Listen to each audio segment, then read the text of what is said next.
Alrighty, guys. 2014 Ford F-150 replacing the brake booster. The instructions say to remove the air box that comes with the coolant degas bottle, but I didn't want to ruin perfectly good coolant, so I found a way of just getting enough clearance with it. So you remove the upper part of the air cleaner and your filter. And then here you're going to have two 13 millimeter bolts. A wrench, 13 millimeter wrench would work. Just get them out. And it's two of them that hold a degas bottle, and then it has two little rubber holes underneath the air box. You just lift it straight up and it will come out. Enough, just lift it enough so you don't have to undo the cooler lines.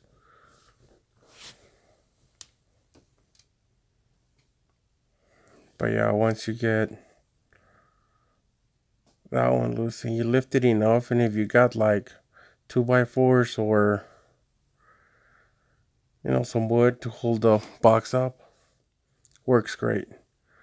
And then after that, I just went ahead and undid the master cylinder so I could move it out of the way, because those lines have a little bit of flex hose in between them, so you should be able to move it without bending the lines. So you get the two nuts off.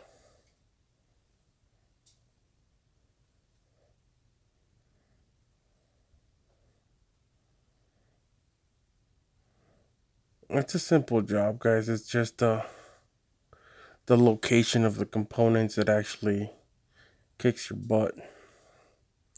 So here I'm just checking the lines that I don't have a leak or anything, because I've been moving them around.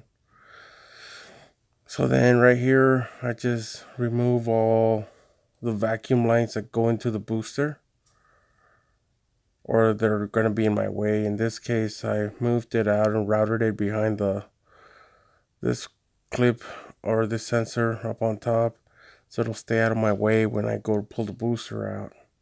So that's underneath the hood. Now underneath the car, you got to pop this link that goes to the brake booster. We typically get a new one because sometimes they do break. And then you go after these four nuts that hold the booster in place. And there, once you get those out of the way, and the clip that holds the push rod in there, you go back under the hood, and you have to go in a certain way. So here I show you that you got to go straight out and then off to the right. And then once you go off to the right, then the booster is going to be facing, you're going to rotate it facing up. And then once it's facing up, you have to hold the airbox up higher and push it over the engine, and then install it the same way. Not gonna lie, that was the hardest part, but you do have enough clearance.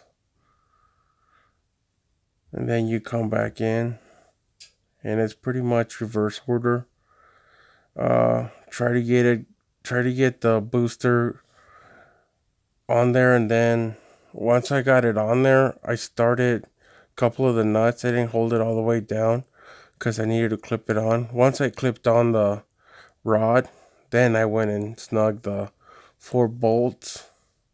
I did put a little bit of thread lock because I didn't get new ones, and they had the nylon thread lock in there. And then right here, always check the master cylinder O-ring, make sure it's no damage.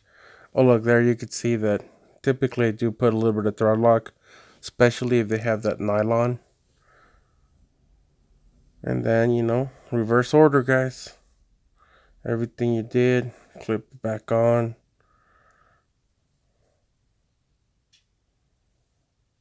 And then once you're done with all of this, make sure you turn your car on so it'll charge the booster.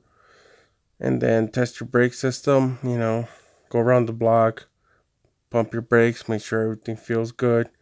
And then double check your lines, make sure there's no leaks or any, even your coolant. Check your coolant and your brake lines. No leaks whatsoever. But yeah, man, a couple of 2x4s, 13mm sockets and wrenches, and a screwdriver. That's all you need. Oh, and a lot of go get it attitude too, man, to get this one done. See right here, double checking my lines. Then just put everything back together. Hope it helps you guys. I'll catch you in the next one.